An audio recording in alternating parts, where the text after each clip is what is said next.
As I can tell that Yukamba is the first band on Turbi's side here, while Turbi's just try to consider what is his next band is probably going to be. And I kind of say that there's no need for a band of Raiken since you have answers for it. I think if not Barnshi, this may be also a pick ban where you can get away with banning Kinu. But I think I would probably be laning Barnshi first because that's the only Tem that can cover in 3 of your Tems entirely, while only checked Yeah. by Scaravolt. And Scaravolt in its own right is checked by a few of Silence Tems here. So Barnshi's a nice pickup. I think that also makes it to where Turbi just doesn't even need to consider bringing Scaravolt into 2 Earths, so you can just ignore Scaravolt and bring whatever else doesn't get banned. Bring the 5 things.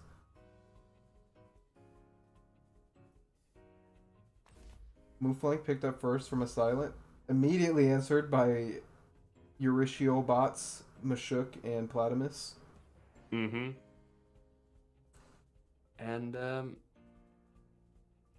I kind of think that you kind of want to go ballsy. At least I would go ballsy and went Valashi, but we just see Kinas have been brought up here, just giving a small buff to Moflank here. Just And be a little Moflank bit is, more bulky. yeah, definitely an interesting protector target. Not something, not one of our usual targets you see Kinu come in to protect.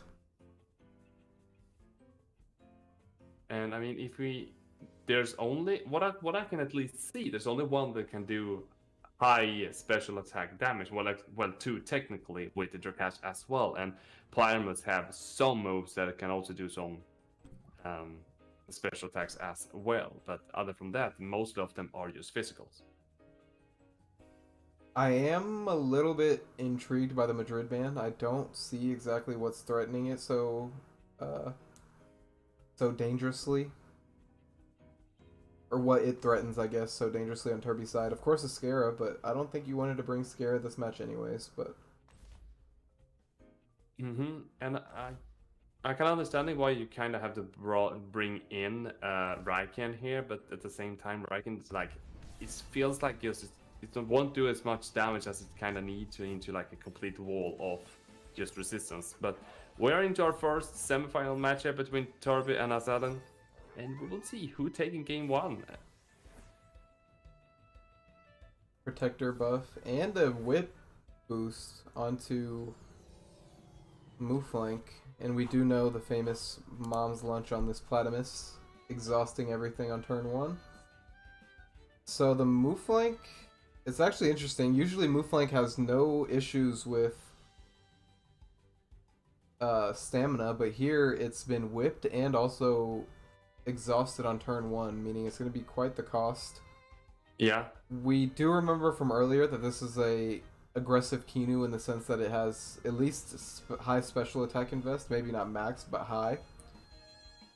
So a beta burst isn't exactly something you want to eat on this Mashuk, I'd say. We'll see if Turbi stays in. Valash comes in, and the Mashuk does go out. Nitrosin comes in instead, just to potentially eating that damage. As Beta Burst is landing on that slot and just eating it quite well, taking up around 24%. And your ratio onto Valash, and the work on Valash begins here early. The problem with this, however, is that if Kinu wants to go for an early sack, you can just take those ticks right off, get your Valash straight to +2/+2, and just see where it goes from there right off the bat. If you are expecting all that stuff to happen, though, you could bring in either Junshiro or Neko and have Earth and Earth/Fire to be threatening out Valash. So Sea Spikes lands first, and Kinu staying in and goes with a Beta Burst rather than anything else. This is a tanky Platimus. Yeah, it's a thick boy. Touching Shower is coming in there. Ooh. That's actually 40% towards Kinu. And the Kinu is out of here.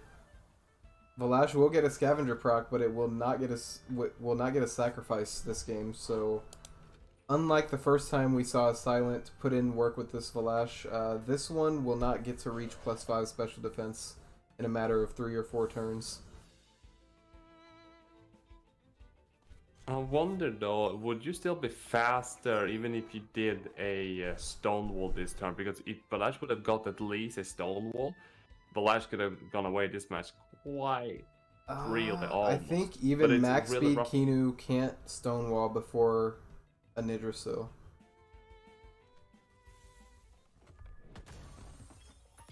And now he swaps target here, going for the Nitrosil immediately here, together with a base jump, but it's not enough to take it out though. Where's the Aquatic Whirlwind gonna land?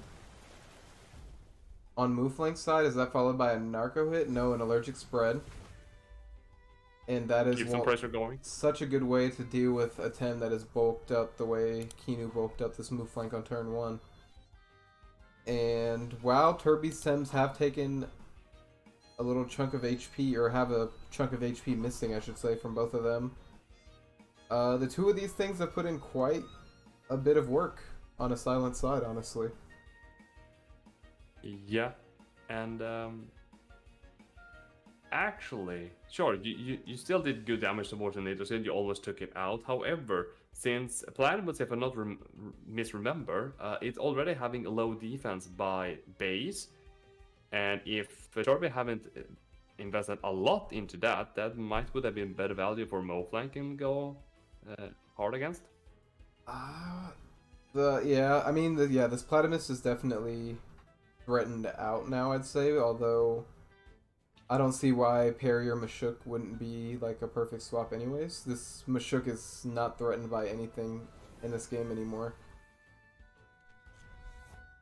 But we do see Valash is leaving the board, letting Wolfie come in instead. Potentially anything can happen there, but Magia is leaving and letting John Cena come in here instead. As Patience coming in and doing almost 24% damage. And this Nidrasil just gets to keep kicking around, keep chilling, get some Toxic Ink damage off. No additional ticks, of course, because it was already ticked up, but now this Mashuk is here, and there's absolutely nothing in this Wolfie slot that wants to be taking uppercuts. At least not repeated uppercuts. I mean, Raikan is obviously your swap, but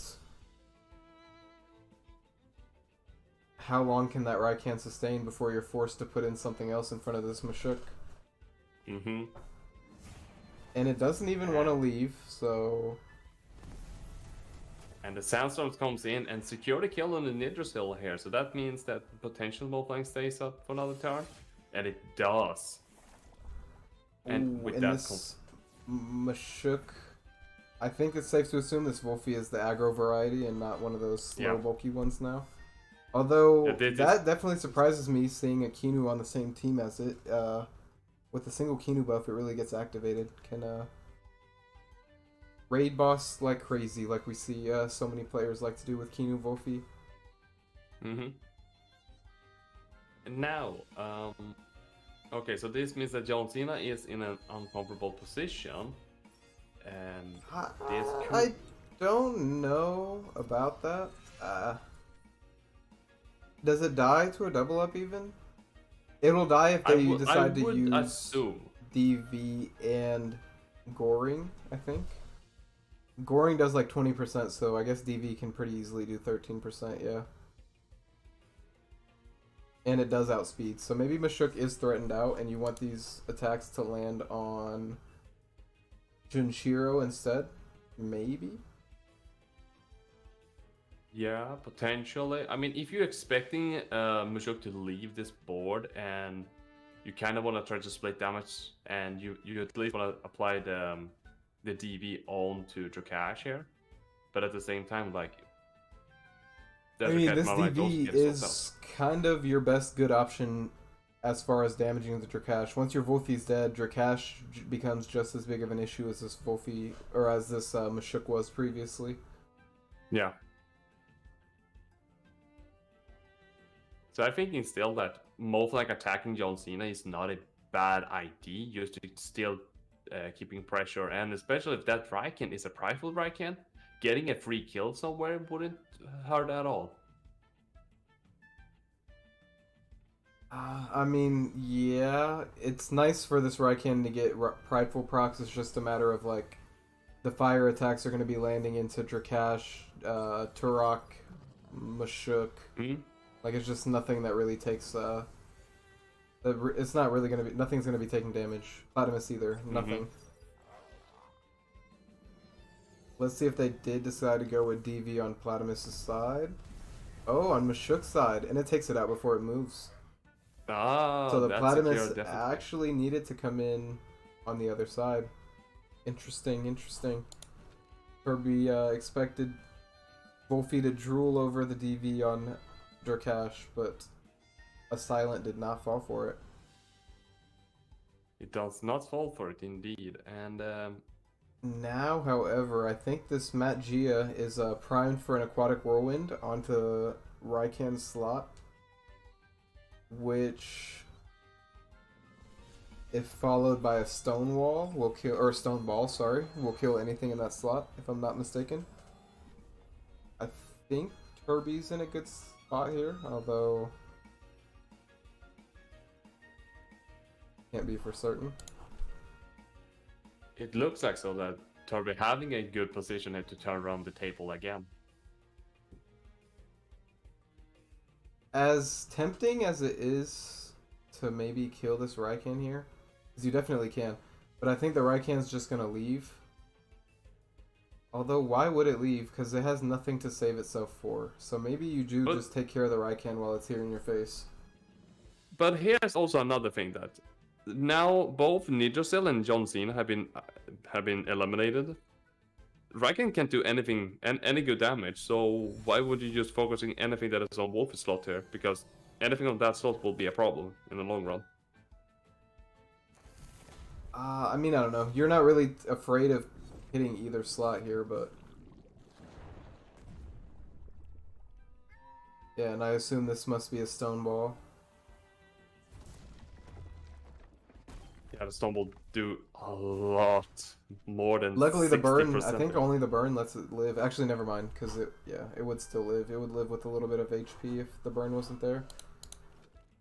It still gets to get one more burn off, which isn't anything to scoff at, per se. Matt Gia could die to a double up before it moves, maybe? Nah, I don't know. I think it should press Aquatic onto Valash now.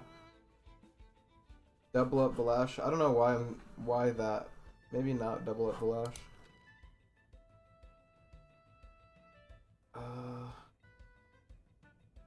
I think this Turok and this Durkash are just too much to deal with now. I mean, yeah.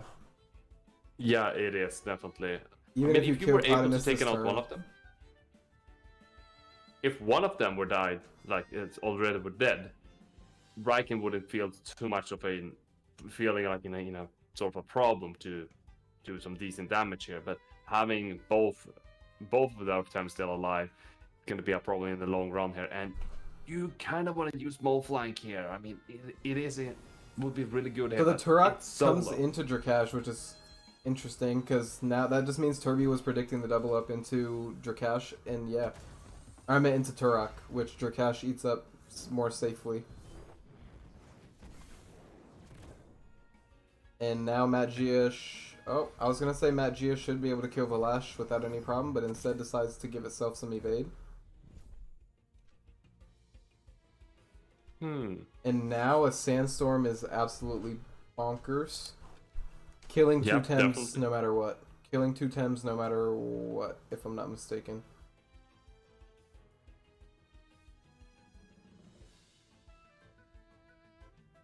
But even though if you decide to go for Magia instead here, I don't think that is enough to take it out. Well, now it's definitely not going to be, because the first attack has to be used just to pop the evade. Yeah, but I mean, like... Valash does have Jutsu. And here comes Hellfire instead of a Sandstorm. And it still takes care of both Tems, though, so that's fine.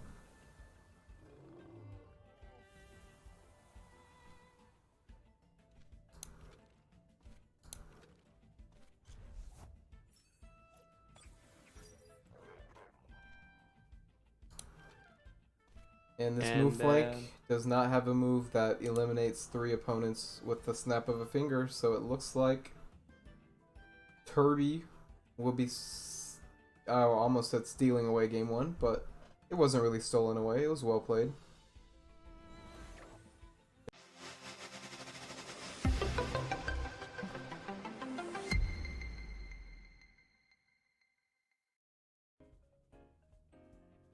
While it was a GG, Turbi kind of took it with force, if I'm allowed to say so, I'd say.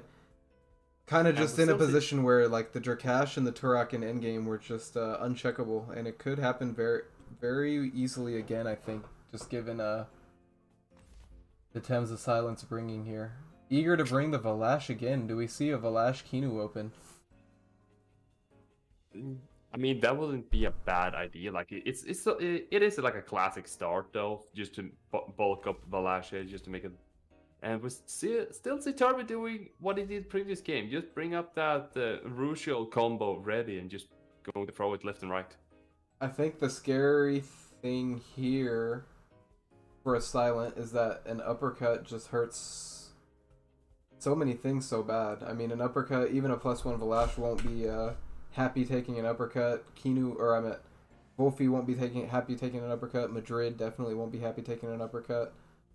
Ukama just doesn't want to swap into this board, and it's kind of the same deal with Raikan. It just doesn't want to swap into this board. So I think Assailant's most likely just gonna have to eat that uppercut the best he can and retaliate from there.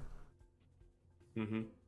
But I think it takes Madness buff out of the equation on turn 1, which is kind of less than ideal for these kinds of Valashes that get Kinus on turn 1. Wolfie does come out. The Madrid is actually banned, which is surprising, in my opinion, from Turbi, because Madrid is something that can get one-shot by Mashuk. Yeah, but at the same time, Madrid would have been a pressure or a complete threat to any that is named Fire. Ukama being left out makes Turok more enticing in my opinion, but yeah. Turok does come from Turbi, so let's see. The pick bans are mostly similar, I think. Scarevolt wasn't here last game though, and Scarevolt is here this game.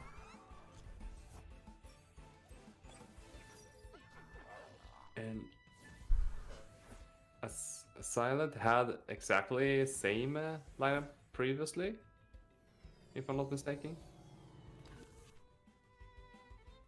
As far as yeah, he actually started with Moflank previous game instead of Valash.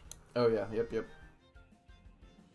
And I think if we know anything about how Kinu Valash is like to function, especially into a board like this, like even though uppercut isn't really something, well, I mean, you do have swaps into uppercut, so I guess the play here is to swap into one of these Thames, let your Kinu hopefully survive a turn, although Turbi could very well read the Valash shenanigans and just double up on Kinu and kill it before a sacrifice ever gets to happen.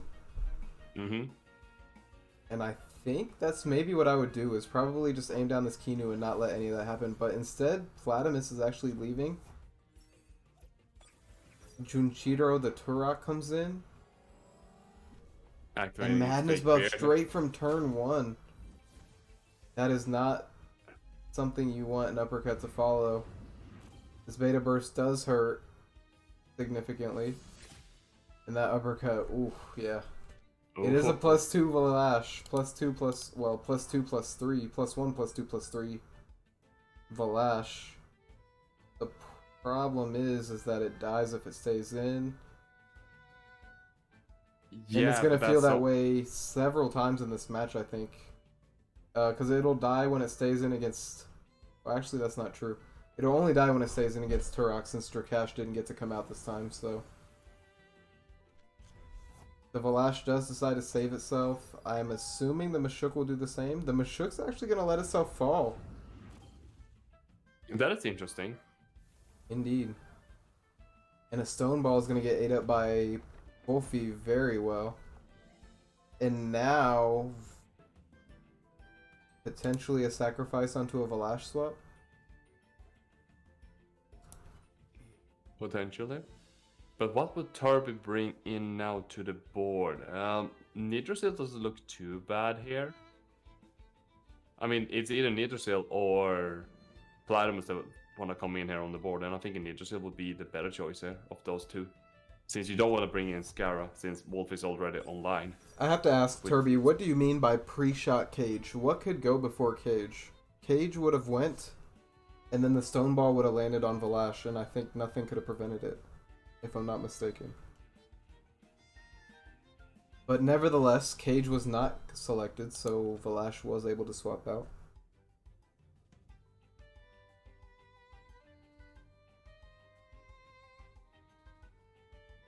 Hypno, never mind. Turbi knows what he's talking about and I don't, so maybe instead of questioning, I should just sit back and enjoy the match. Yeah, exactly. As we see that Wolf decided to leaving the board, letting Raikkonen come in instead, taking whatever it's going to be taking, because it's a fat lion. Turok leaving the board as well, letting Platymus come in instead and going to pretend it's a quack. Mom's lunch to everybody on the board. And Hypnosis onto that Platymus. And that's a quite nasty overexertion though.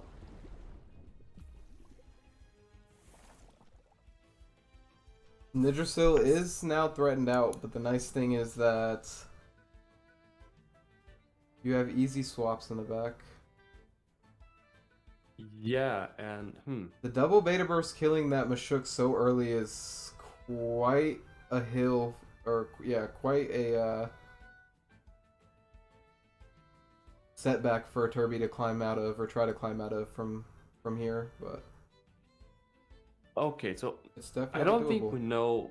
I think this Moflank is unnoticed. Yeah, it is unnoticed. So since Nitrous is unnoticed standing in here, so getting a Moflank this turn and just targeting towards Nid wouldn't be bad because you're getting a plus speed and potentially high damage. But we see Wolfie come in instead and letting Scaraball jump in as well. I think Wolfie was a perfect swap regardless because it was either Turok coming in or it was Scaravolt coming in. Neither way, now you have Wolfie to threaten it out. And this is quite a good board state, I'd say, for Assailant now.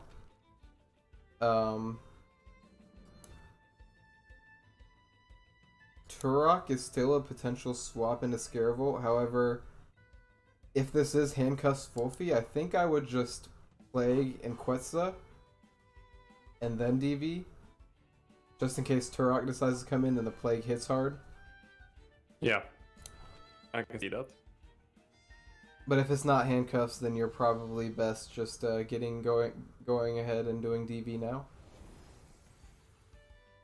As we do see, and he decides to go Nidrasil instead, so you're really hoping that we don't see a Quetzal coming from Raikan here.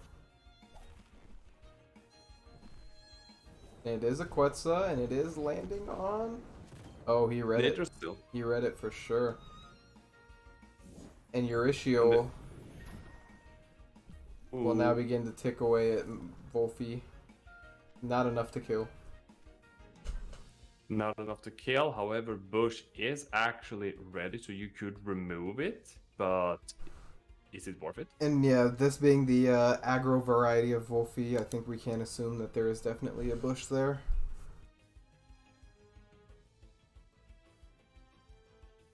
And Raikan is overexerted at this point, so that means that you need to... I mean, sure, Raikan could stay, but are you expecting a Aquatic Whirlwind? Raikan doesn't want to take it into its face, but who wants to jump in instead? I mean, Kino can't take the Aquatic Whirlwind, but it can't take a Tink. So the Bush does come out. I think Raikan is okay with just dying, honestly, if that's how it goes here, but... And actually, Raikan is ignored, and they take Wolfie down, which is actually... Oh, the Wolfie doesn't go down this turn. But it does go down next turn, which is actually enough. Which is actually good enough, honestly, for Turbi, I think. Yeah. As long as it's dealt with while these two Tems are allowed to stay in the back, Scaravolt and Turok, it's one step in the right direction as far as turning this game back around.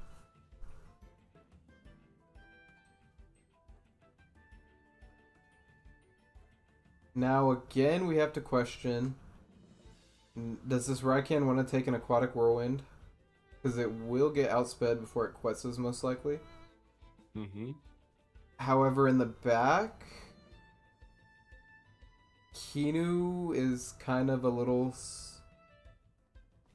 rough to bring in. I mean, no matter what you bring in, you're at risk of dying. I guess Mooflank doesn't die because Turbi's narco hit. Oh, Turbi does have narco hit, and actually. Oh no. This is risky. Really risky. And luckily we see a plague land on, I say luckily because I don't want to see a, Scarevol get erased in that manner. But the overextension might happen here on Magia. It sure does. That is pretty good damage though, still on Mooflank. However, oh, I was gonna say that this Magia is not threatened out. Well, it is actually threatened out. Never mind. There's no reason not to say that. The Magia is threatened out. But it is allowed to leave. It's no longer trapped in, which is nice. Bringing in Kinu. And I wonder if there's a sacrifice play coming or something. The Scarevolt doesn't have Fire Tornado up yet. I don't believe so. I think you can let Platimus die, though. Oh, the Scarevolt. Yeah, so Platimus is being sacked, it seems. Nidrasil comes in. Oh, and it doesn't die to the base jump. Revitalize on Mooflank is definitely interesting. Is that HP really that valuable on this Tem? I don't know, but... what he decides to go with, and now Magia is definitely threatened out. Like, there's no mistake about it. It's definitely threatened out. I mean, if you'd be able to take out Magia and Scara, then I would definitely say that getting that heal is definitely valuable. Now, this Beta Burst could prove large. Yeah, the Beta Burst is going to take Nidrasil down, actually. And now, Turbi's left with 2 Tems to deal with the rest of Assailant's team. It's not to say it's impossible because Scarevolt exists as a Temtem. And this Turok will hang in for a second in its own right. It's not going to go down without putting out some good damage.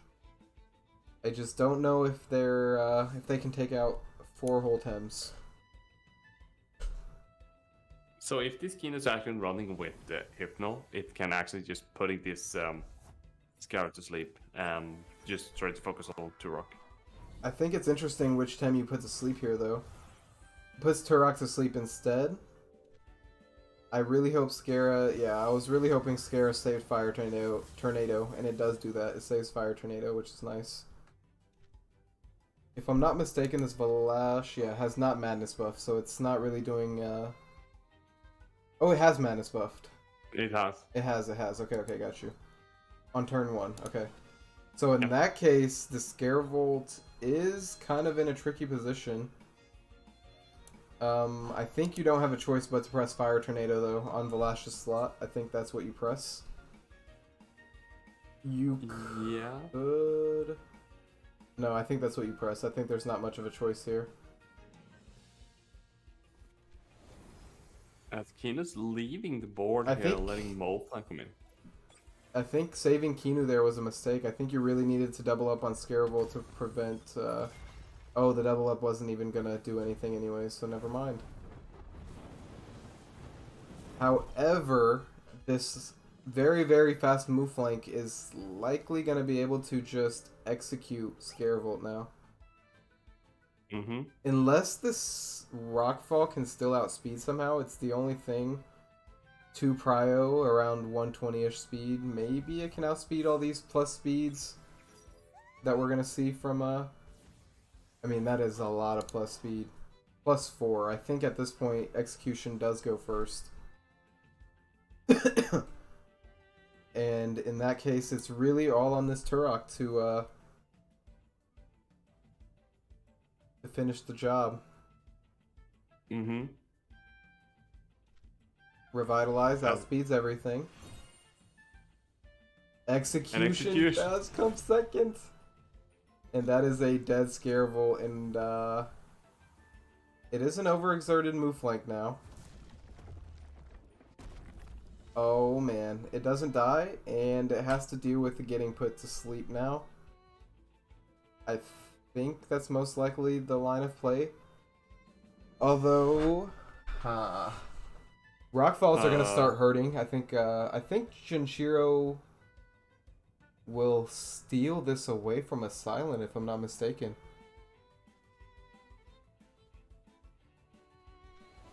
It feels like you kind of have to go for overexertion with Kino just to finding a way back into the match. Decides to Nox Bomb onto the Kinu, and now a final Rockfall will win the game. And that was a insane match from Turbi to pull it out after having your Mashuk die on turn 2.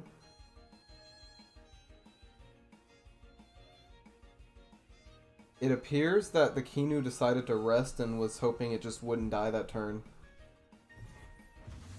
Boring does Some damage. And there's a chance that this Ember's... Oh, and Shinshiro actually rests. Which is interesting. I don't think though it's enough to kill this particular turn. As Turbi concede.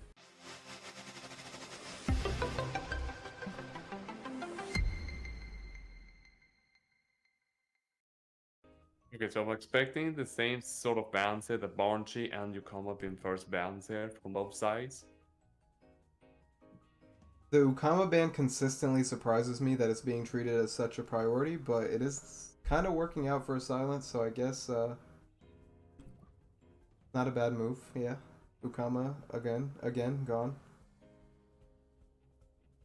Let's see if something else besides Mashuk is going to come out to play this time.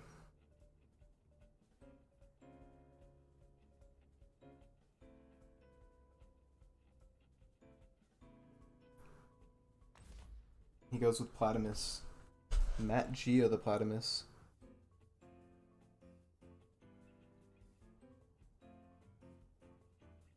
And there is no true ideal answers for this Platamus on Assailant side, although last game he did find a way to make do just by killing the Mashuk on turn 2. This allows for Drakash or Barak, if I'm not mistaken.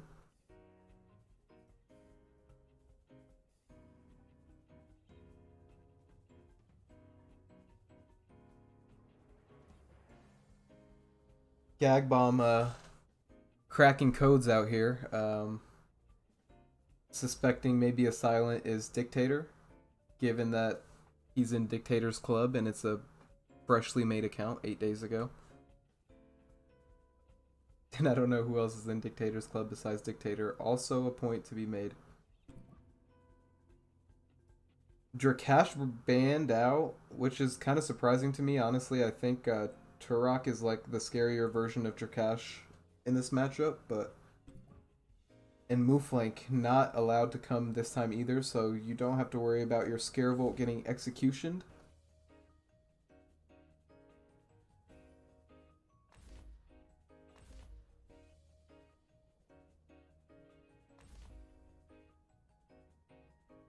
Pretty fast picks here from both tamers here. Yeah, I think they're definitely starting to get a feel for this matchup for sure.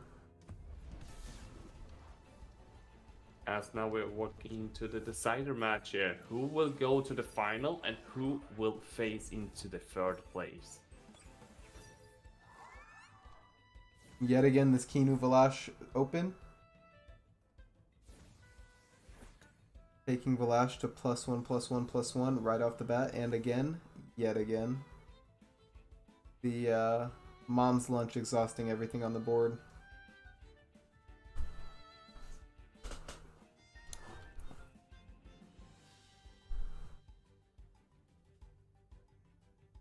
Man, this mom's lunch is everywhere, and I'm not getting any mom's lunch here. No, I am hungry indeed. I could use some. Yeah, exactly. We do see that madness buff happening here directly from the get-go here, getting that value immediately, and the better burst directly towards Valorant here before it even getting any sort of buffs. And it looks like Kinu is taken down on turn 1 this game. So we saw Mashuk taken down very, very early last game on turn 1. Or on turn 2. This time we have a +2, or wait, a +1, +2, +3 Valash after just one turn. But we also have a dead Kinu after just one turn. So we will have to see if that is a worth it trade for Assailant. Definitely looks like a little step back to start with, but these buffs could make up for it.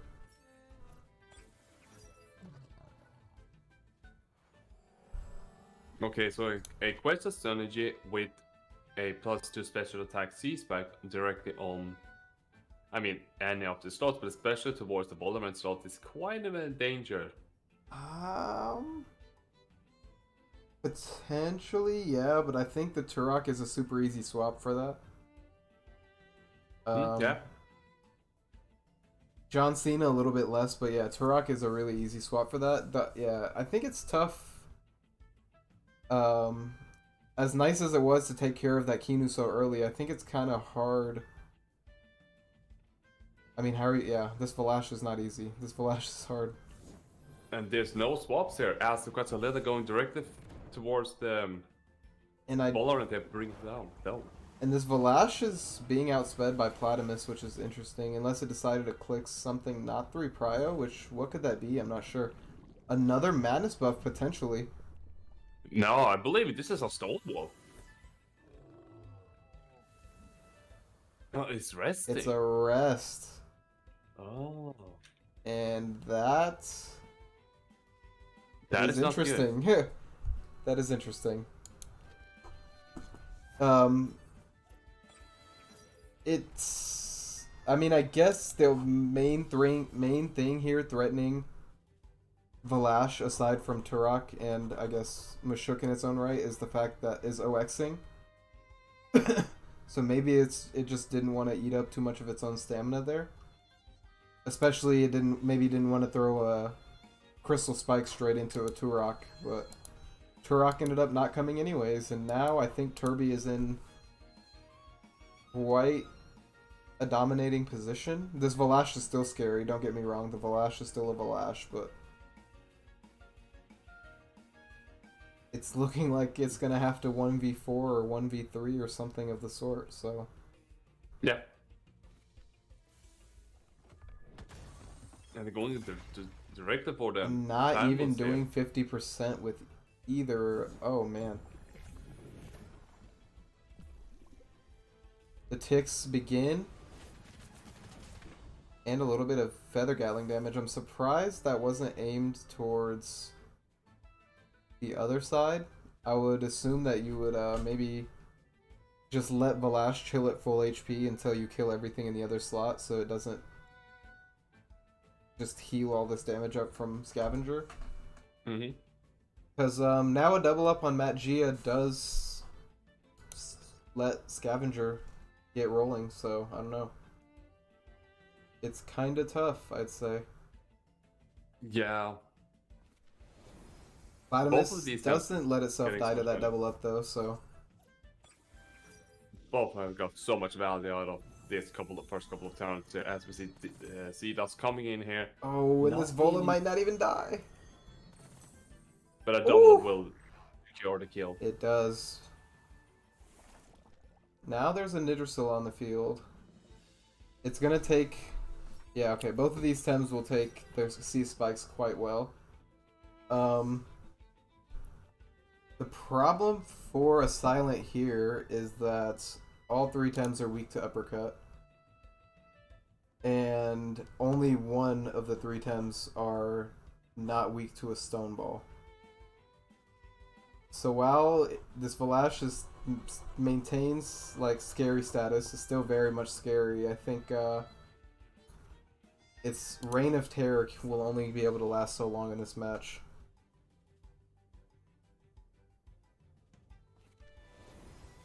Nitrocel's leaving this board and letting Magia come in instead here, getting ready for its aquatic whirlwind. And the mom's lunge, bringing up every small huge kitty. swap in. Oh, and Assailant does go for a Sea Dust, ensuring not to OX. However, this does OX. Quite good. Yeah, And the uppercut expecting it to takes die. care of it, okay.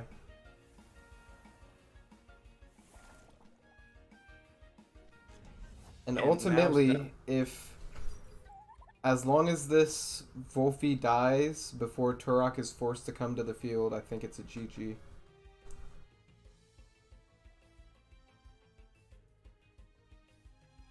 Well, Lash kind of had the rest of this turn to be able to use anything the next couple of turns, but as soon as Turoks enter the board and Wolf is no longer existing, yeah, this is going to be a rough ride. And Plague and Sea Dust should kill this, actually. So if you do want to kill Mashuk before it gets to uppercut, and they don't let it happen, wow, nice swap. Nidrasil comes back in. Takes the Sea Dust proudly. The Plague actually landing on Matt Gia. So Mashuk could have got a P-Jab off that turn if it wanted to. And the Euritial gonna start putting in work on this Wolfie. The Wolfie does have Bush. We do know that from a previous match, though, however. So if it doesn't want to continue taking ticks, it can do that next turn. Okay, so I'm thinking another Sea Dust with Plague will definitely secure the kill on Magia, but that means that it open up for Turok to come into the board. No. I think you still don't want to bring Turok in until this Wolfie is all the way dead. That is true, but it is still a possibility to let it come in. And I mean, you're still having Nid that can still apply Intoxicate, so if you just want to remove them, then you have to at least first get at getting rid of this violence, and then you have to find a way to get rid of this Nid, as this Velashes doesn't have a lot of stamina. The Dust alone can't take down the Magia. The Devil does do it. Scavenger healing up back a little bit, and there's the Narco hit. And that is the kind of damage now where Wolfie really wants to press Bush. I mean, yet and still, even though Turok is like great here, I would still probably bring John Cena. Just to ensure that this Wolfie is all the way dead. Oh, never mind. Turok does come straight onto the field. Because the thing here is that a Plague can land on Junchiro. Oh, but if a Plague lands, the Niger still just kills Wolfie. I see. So yeah. Very thin on options. Assailant could maybe still pull it out, but the path is getting blurrier and blurrier. And it does decide to Bush. So let's see if we see an allergic spread first off to put some ticks on the Valash and a stone ball. We'll take care of it, and that, I think it's safe to call it GG. I'm pretty sure also.